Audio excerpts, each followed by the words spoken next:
Allô, oui, je t'écoute. Bonjour Guy, c'est Eridan d'Astor. Oui, Tu es enregistré et je t'appelais d'accord. donc pour les internautes qui vont venir un peu de partout. Écoute, on va faire un petit truc qui tient la route, quoi. On va essayer. Voilà, pour Jimmy Gueux, et ça fera plaisir à tous ces passionnés donc qui vont venir commémorer un peu cette fête, parce qu'en fait il a reçu le prix du roman ésotérique le 15 mai Exactement. 1969, donc oui. Et on voulait fêter ça ensemble. Eh ben, écoute, pose-moi les questions Ben, et moi, j'essaierai d'y répondre.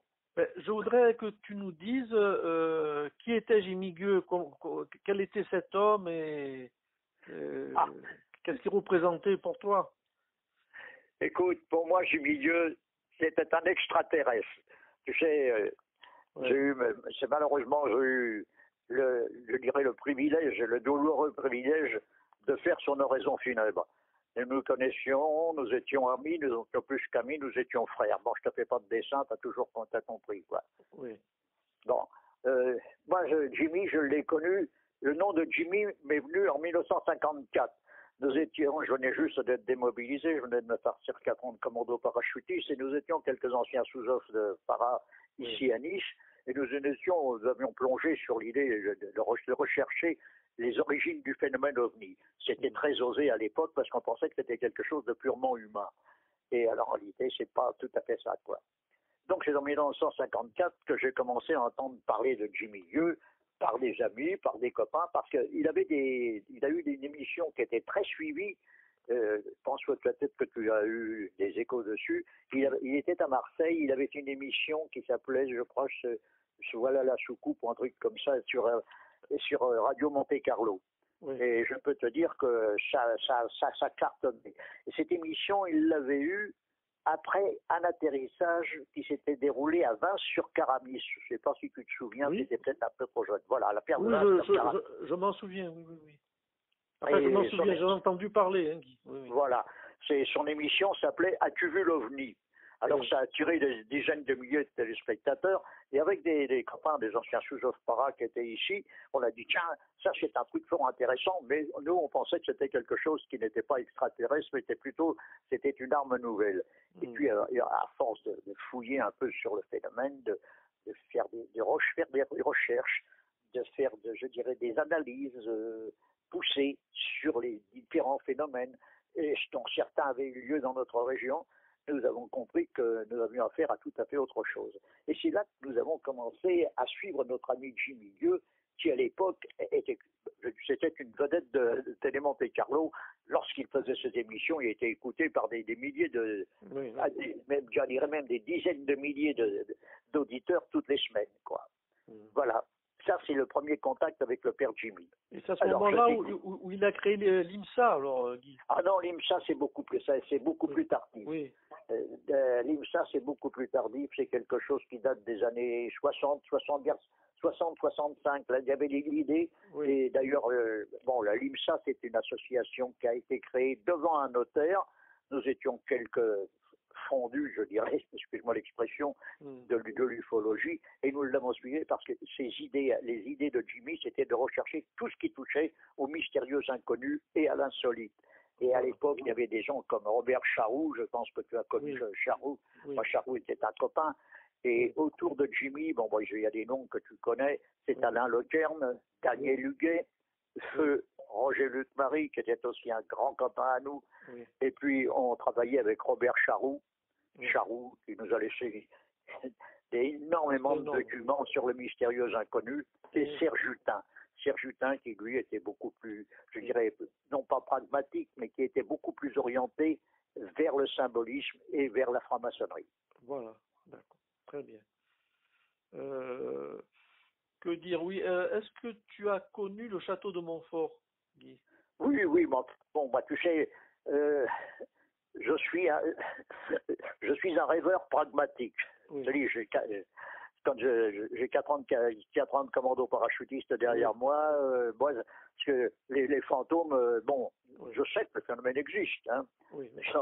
J'ai eu l'occasion de voir des choses assez extraordinaires avec des amis qui m'avaient invité chez eux, où il y avait un certain soir, les casseroles qui commençaient à bouger.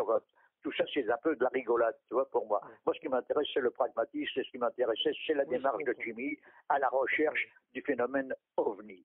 Ça, c'est quelque chose qui n'a pas encore été résolu et qui n'est pas prêt d'être résolu aujourd'hui, avec tout, je dirais, tous les secrets qui l'entourent. Voilà. Bien sûr. Et Gérard Couette, tu l'as connu? Gérard Couette, non, je ne l'ai pas connu. Ah, d'accord.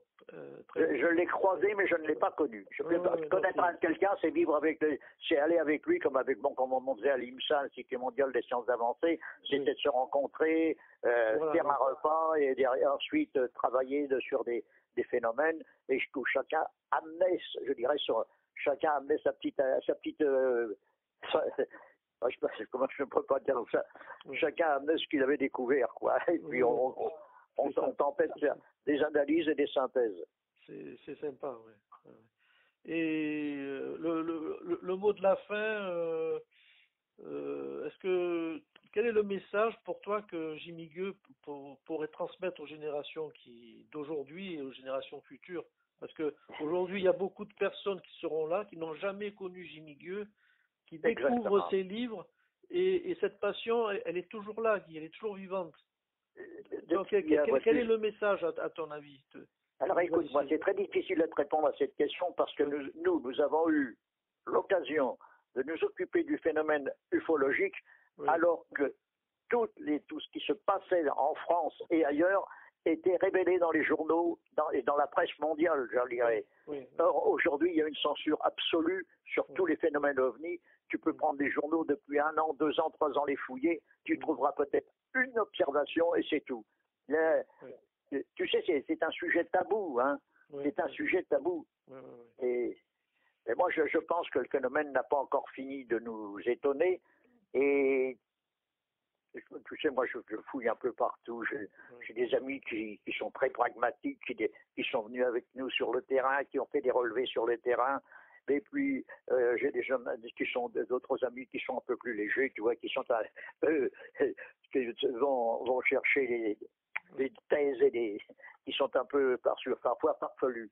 Non, mais tu vois, moi, Jimmy, ce qui m'a amené à connaître Jimmy, c'est lorsqu'il y a eu ce fameux point des atterrissages qui a été les plus curieux en France. Ça s'est passé en 1954. C'était le 27 octobre 1954, si ma mémoire est exacte, sur l'aéroport de Marseille-Marignane. Je ne sais pas si tu as entendu parler de l'affaire. Absolument, absolument. Il y avait un douanier qui s'appelait Gachingar qui avait vu un objet volé entre 2 hangars. Alors il avait sorti son revolver de service et il courait après l'objet. Et ensuite, quand il a dit ce qu'il avait vu, il n'était pas seul d'ailleurs, il y a eu 2 ou 3 autres témoins.